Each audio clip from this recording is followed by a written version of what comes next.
Olá, boa noite. Eu me chamo Nelson e de antemão já lhe desejo boas-vindas. Hoje, seguindo a série dos vídeos que eu acredito que eu traga uma ideia de como o Brasil funciona a partir do sistema escravista que nós passamos por ele, e denotando aqui que quando eu uso a palavra sistema escravista, eu estou pondo como entendimento um grupo que está no topo ou na elite e que se sobrepõe aos grupos de baixo, sendo servos, né? E esse grupo de cima se beneficia em cima do escárnio dos grupos que estão abaixo. Então, partindo desse princípio, hoje especificamente vamos conversar um pouquinho sobre a questão de gênero e como ela funciona na nossa sociedade brasileira.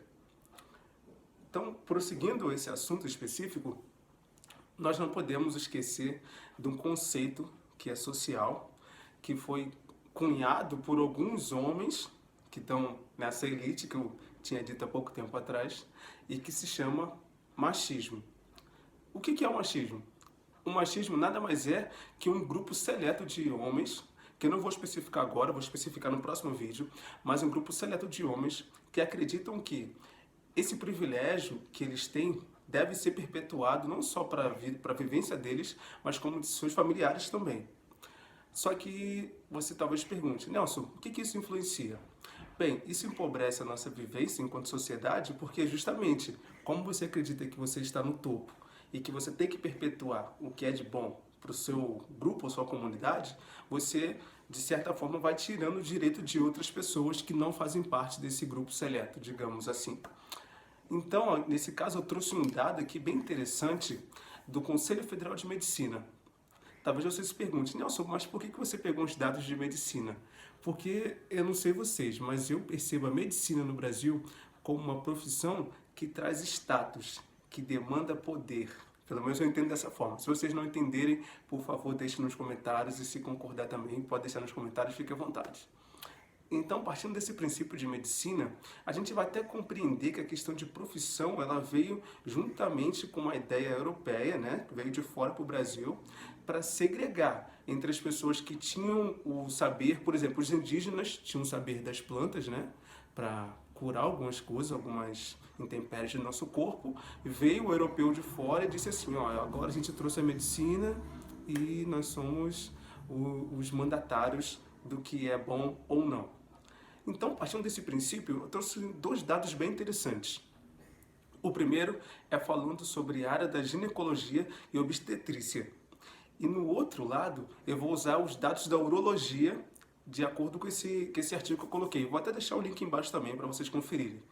Então, partindo dos dados que eu coletei, o número de mulheres na área da ginecologia, no ano de 2018, equivalia a 16.097 mulheres, dentro daquela população, sendo 56,6%.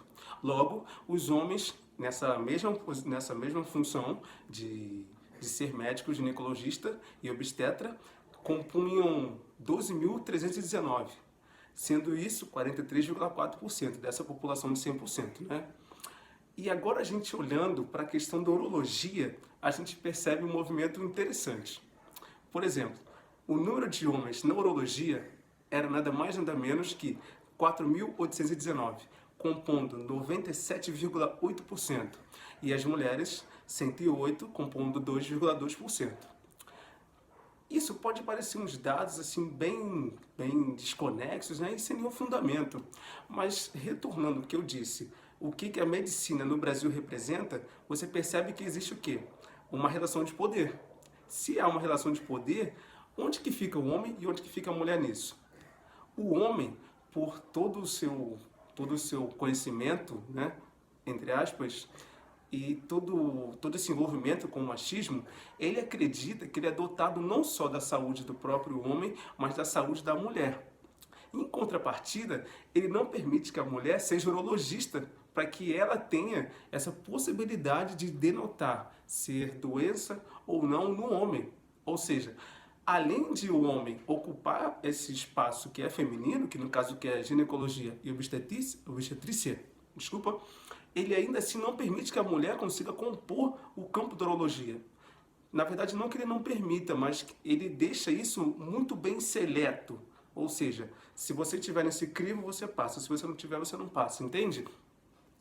Talvez você fale assim, ah, Nelson, mas isso aí é um campo muito ideológico, está muito mais acima e tudo mais. Tá bom, então. Eu vou trazer uma coisa bem mais rasa para a gente conversar. Vamos falar sobre futebol, então? Olha, eu adoro futebol e tem muitas pessoas que gostam também. Na verdade, é o esporte carro-chefe no nosso Brasil.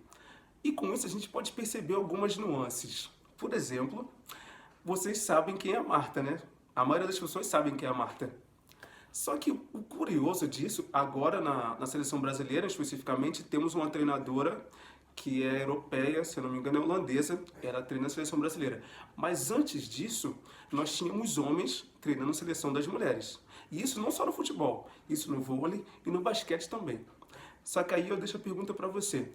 Você já viu alguma mulher treinando um time masculino de futebol?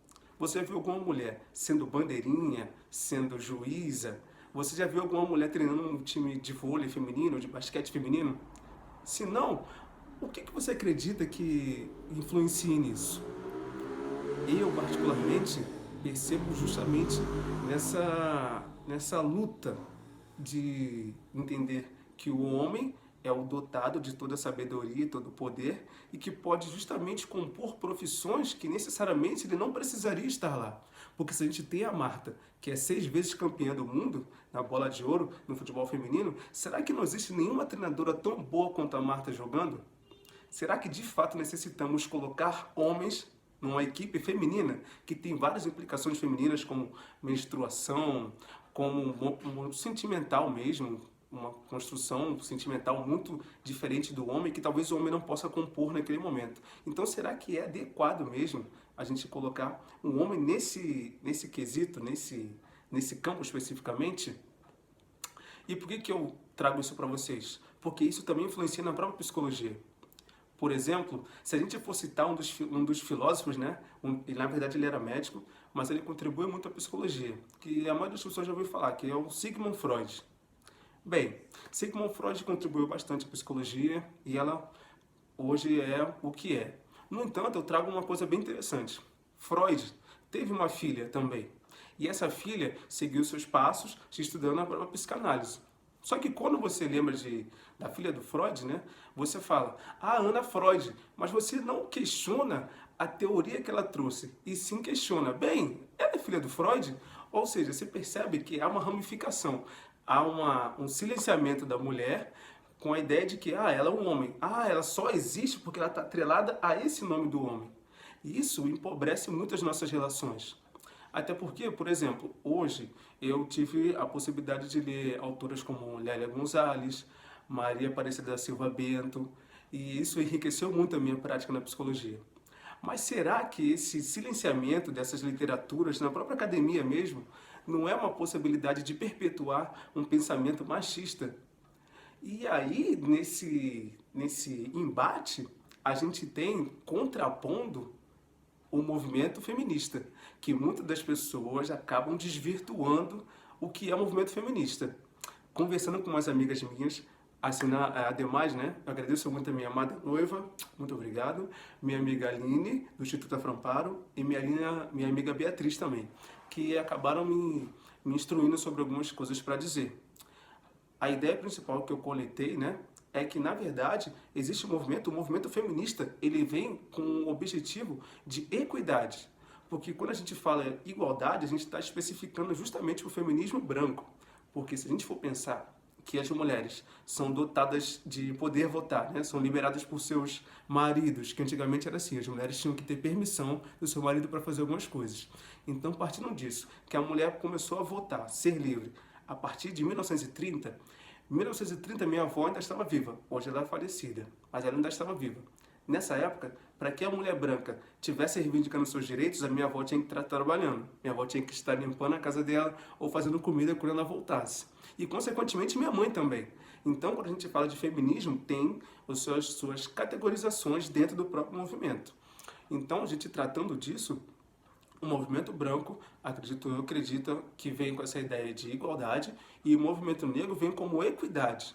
Porque se a gente for pensar também na questão do machismo pro lado do homem, eu, enquanto homem, se eu não me colocar nessa sociedade enquanto um ser pensante e crítico das minhas vivências, eu vou acabar reproduzindo.